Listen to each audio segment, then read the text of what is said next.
ดีค่ะกำลังย่างกลับบ้านเด้อตอนนี้มาย่างเป็นมูนเด้อ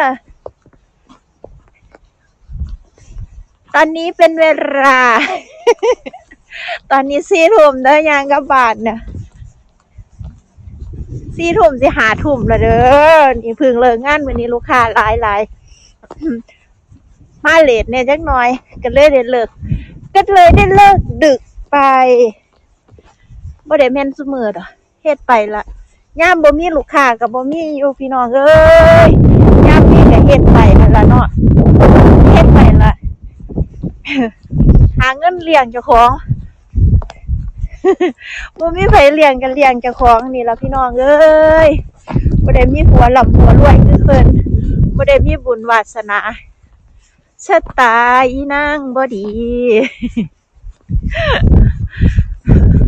แต่มาแล้วมีงานเฮ็ดก็ดีแล้วล่ะพี่น้องเอ้ยอย่าไปคิดหลายคิดแค่วันนี้พรุ่งนี้ตื่นขึ้นมาก็มีเรี่ยวแรงทำมาหากินต่อไปก็ดีแล้วล่ะซ้ำนี่ไปคิดหยังหลายปวดหัวเนาะพี่น้องเนาะ ท้องฟ้าสวยงามบ่ก็ขึ้นน่ะตอน4 ทุ่มครึ่งเลยเนี่ยนะเกือบ5 ทุ่มแล้วล่ะโล่งโปร่งสบายบ่ได้คือหน้าหิมะเด้อหน้าหิมะมันเป็นมืดๆครึมมีแต่หิมะมีแต่หนาวอันนี้ย่างสบายเย็นๆอากาศดีเดี๋ยวอีกจักหน่อยนี่เที่ยงคืนก็ยังสว่างอยู่เด้พี่น้องเอ้ยถามว่ามันเป็นตาย้านบ่ถ้าผู้ใดบ่ชินก็เป็นตาย้านอยู่ล่ะแต่ลิ้นเธอชินแล้วมองนี้แล้วถือพี่บาทไล่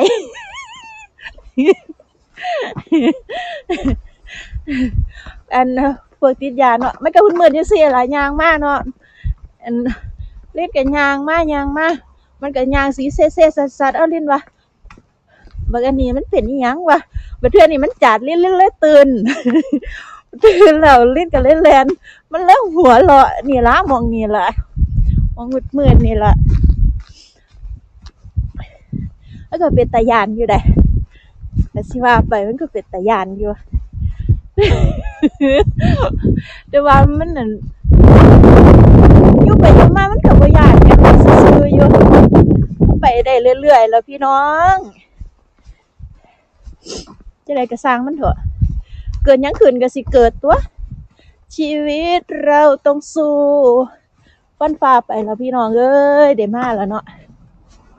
ได้มาแล้วก็สู้ไปสู้ได้ซ้ำสู้แล้วพี่น้องเอ้ย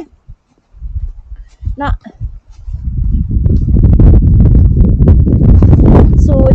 สู้จนกว่าสิบ่ไหวพุ่นล่ะ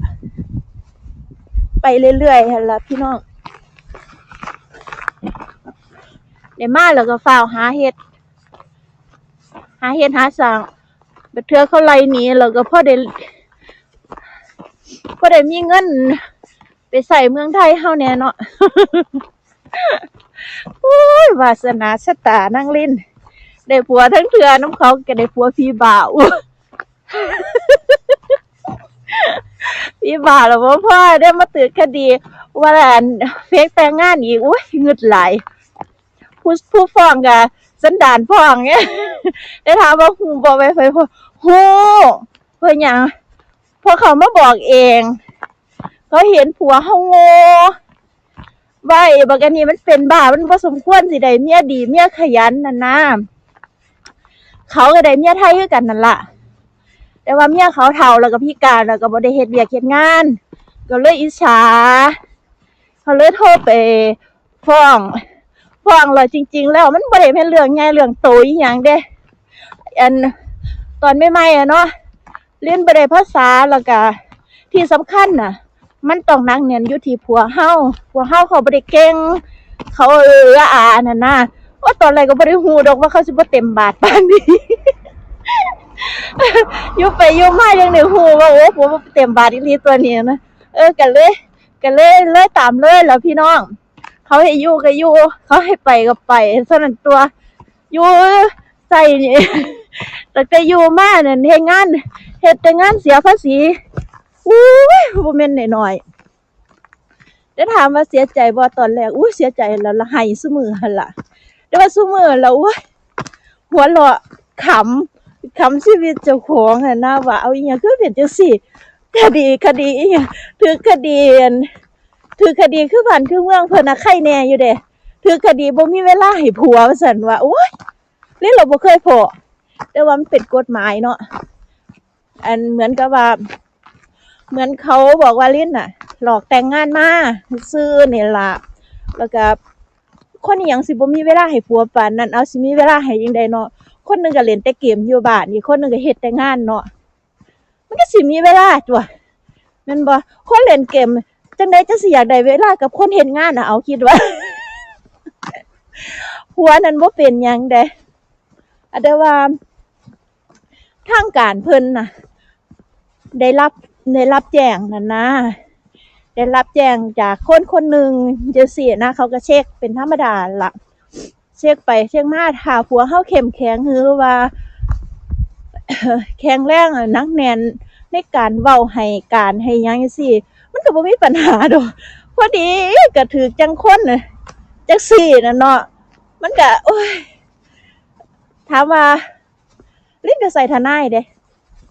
เขาก็จังย้านลิ้นนั่นล่ะเขาย้านลิ้นฟ้องกลับบัดนะเขาก็เลยบ่ให้ง่ายๆมันก็เลยแบบไปเรื่อยเปื่อยเพราะว่าเขาเฮ็ดคดีพลาดแล้วไงคือว่าจังใดก็สร้างเขาสิเฮ็ดให้เฮาผิดให้ได้จังซี่นะเพื่อที่ว่าเขาเองสิบ่ได้ผิดหลายคนก็บอกว่าให้ลิ้นไปแจ้งไปปรึกษาสถานทูตลิ้นบ่ไปดอกขี้คร้านเพราะว่าจริงๆแล้ว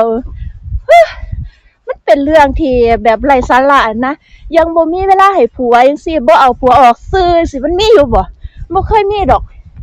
หากแต่ว่าถามว่าถ้าไปเชียงเฮือนไผทุกเฮือนแล้วมันผิดเบิดถ้าเป็นแบบนี้ถ้าได้คดีแบบนี้นะมันผิดหมดทุกงานทุกหลังคาเฮือนน่ะบ่มีเฮือนใดบ่ผิดดอกลิ้นน่ะเอาเอกสารให้คนนอร์เวย์เบิ่งนั่นเนาะเขาเลยว่าโอ้มันมีอยู่บ่คดีแบบนี้กูเลยบ่เคยพอเหมือนโลกนี้สิมีมึงผู้เดียวนี่มั้งที่ถือคดีแบบนี้ก็ว่าจังซี่เนาะเขาเลยเครียดแท้ลิ้นนะแล้วเขาบอกว่าอันสิเอาลิ้นน่ะไปลงข่าวลิ้นบอกโอ้บ่ต้องดอกมันไร้สาระโพดมันแบบถ้าถือคุมถ้าถือรังแกได้เนี่ยลิ้นเพิ่นว่าจังซี่เนาะมันบ่ยุติธรรมกับเธอเด้ลิ้นก็เลยว่าโอ้ยบ่เป็นหยังดอกซื่อๆอยู่แต่ก่อนน่ะแม่นอยู่เพราะว่าตอนแรกน่ะมันสับสนเนาะจักสิเฮ็ดจังได๋หยังได้แต่ว่าภายในปีนี้ล่ะเพิ่นสิเอิ้นไปสัมภาษณ์อีกเทื่อนึงอันนี้เป็นหน่วยงานของ UNE เนาะเพิ่นสิเอิ้นไปสัมภาษณ์อีกเทื่อนึงถ้าเพิ่นให้อยู่เพิ่นก็ให้อยู่ล่ะถ้าเพิ่นบ่ให้อยู่ลิ้นก็กลับบ้านซั่นนั่นล่ะมันแบบมันเบื่อแล้วนะมันเบื่อที่จะแก้ไขแล้วล่ะแต่ก็บ่เป็นหยังดอกสู้มาจนปานนี้แล้วอัน ถามว่าผัวเสียใจบ่มันก็ให้ซุมื้อแหล้วยามเว้าเรื่องนี้มาเอาคนบ่เต็มบาทเนาะมันบ่มีความเว้าอีหยังที่หนักแน่นนั่นนะแต่ก็บ่เป็นหยังโอ๊ยลิ้นกลับเมืองไทยลิ้นก็ม่วนคือเก่า ลูกเต้าบ่มีอิหยังบ่มีลิ้นพอแล้วล่ะเฮ็ดงานมาจนได้ซุอย่างแล้วล่ะพูดถึงว่าก็ดีเด้มันก็ดีเด้มันเฮาเฮ็ดเฮามีปัญหามันเฮ็ดให้เฮาแบบบ่อยากเที่ยวอยากหาแต่เงินจังซี่นะเก็บเงินสะสมจังซี่นะอยากได้อิหยังก็ฟ้าวส่งทางบ้านไปเฮ็ดไปสร้างไว้จังซี่คือว่าลิ้นเตรียมพร้อมเบิดแล้วนะค่ะกับเมืองไทยมันก็โอเคแล้วตอนนี้ก็คือซื่อๆอยู่เป็นธรรมดาให้อยู่ก็อยู่ให้ไปก็ไปบ่ซีเรียสยิ่งเศรษฐกิจแนวนี้เราไปอยู่บ้านเฮาดีกว่าละ หากินก็แก๊กๆไปเฮ็ดไปปลูกผักปลูกหญ้าก็แก๊กๆไปเนาะพี่น้องเนาะเห็นบ่ย่างเว้ากับเพิ่นดีอยู่แล้วเนาะ ย่างเว้าก็มีหมู่มีพวกก็เพิ่นดีพี่น้องเอ้ยใกล้สิฮอดเฮือนแล้วล่ะเอาซ้ำนี่ล่ะสำหรับคลิปนี้เดี๋ยวเมมมันสิหลายโพดมันสิยาว แค่นี้แหละเนาะคลิปนี้เดี๋ยวจังเว้ากันใหม่คลิปหน้าเด้อเขาไล่ออกมื้อใดจังค่อยสิมาไล่งานตัวอีกเทื่อนึงโอเคจ้า